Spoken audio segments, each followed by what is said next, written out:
या तो स्पीच देर से आती है और जब आती है तो कई बार स्पीच में क्लैरिटी के इश्यूज होते हैं। नमस्कार। जब डाउन सिंड्रोम की बात करते हैं तो सबसे बड़ी चुनौती स्पीच को लेकर होती है। पेरेंट्स बहुत परेशान रहते हैं क्योंकि या तो स्पीच देर से आती है और जब आती है तो कई बार स्पीच में क्लैरिटी के इश्यूज होते हैं। बहुत स्पष्ट रूप से बच्चे बात नहीं कर पाते और ये बहुत जरूरी है क्योंकि माँ बाप अपने बच्चे की स्पीच समझ पाए। माँ बाप जरूर समझ पाएंगे कि बच्चा क्या बोल रहा है, लेकिन एक कंप्लीट स्ट्रेंजर उनकी बात समझ पाए, ये बहुत जरूरी है। और बच्चे की फर्स्ट जो पहला साल होता है उसमें बच्चा शब्दों के जरिए नहीं लेकिन और बहुत तरीकों से अपने माँ बाप से कम्युनिकेट करने की कोशिश करता है, यानी आंखों के जरिए, रोने से, हाथ पैर हिलाने से। आज मैं आपसे कुछ टिप्स शेयर करूंगी जो कि आप बच्चे के पैदा होने के बाद से ही इस्तेमाल कर सकते हैं। पहली बात, सुनना।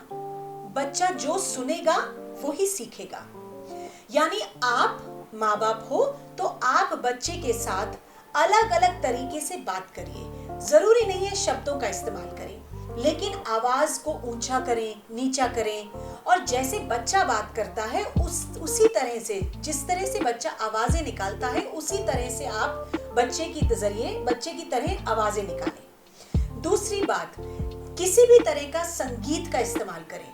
म्यूजिक घर में लगा के रखें, या तो आप भजन लगाएं या फिर कोई म्यूजिक जिन खिलौनों में से म्यूजिक निकलता है उन खिलौनों का इस्तेमाल करें। बहुत जरूरी बात यह है कि बच्चा जो देखेगा उससे भी बोलना सीखेगा, यानी कि आप बच्चे के साथ हाथों का इस्तेमाल कर सकते हैं। आपने बहुत बार देखा होगा कि माँ बहुत नेचुरली जब बच्चे से बात करती है तो हाथों का इस्तेमाल करती है। यानी हम जब बच्चे को खाना खिलाते हैं या बच्चे को रोते हुए बच्चे को हम उसका ध्यान बटाना चाहते हैं तो हम कहते हैं देखो चिड़िया आई चिड़िया आई, फिर हम कहते हैं तारे, फिर हम अपने हाथों को हिलाते हैं। ये सब जो होते हैं वो तरीके होते हैं बच्चे को कम्युनिकेट करने के लिए, सिखाने के एक तरीके होते हैं। बहुत सी बार हम काफी तरह के खेल भी खेलते हैं, जैसे आंख बंद करके मम्मी कहाँ है, ये रही मम्मी। इस तरह के गेम्स भी हम खेलते हैं जिससे भी बच्चा बोलना सीखता है। और सबसे जरूरी बात इन सब में से ये है कि एज पेरेंट्स आप कंटिन्यूअसली अपने बच्चे से बात करते रहें। जब आप बच्चे को नहला रहे हैं, जब उसकी मालिश कर रहे हैं या कपड़े बदल रहे हैं, दूध पिला रहे हैं, तो उससे हमेशा बात करते रहिए क्योंकि वो बहुत ज्यादा जरूरी है।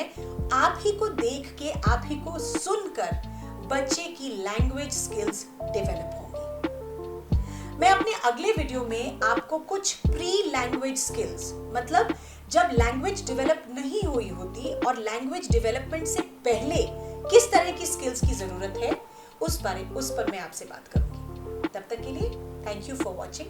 नमस्कार।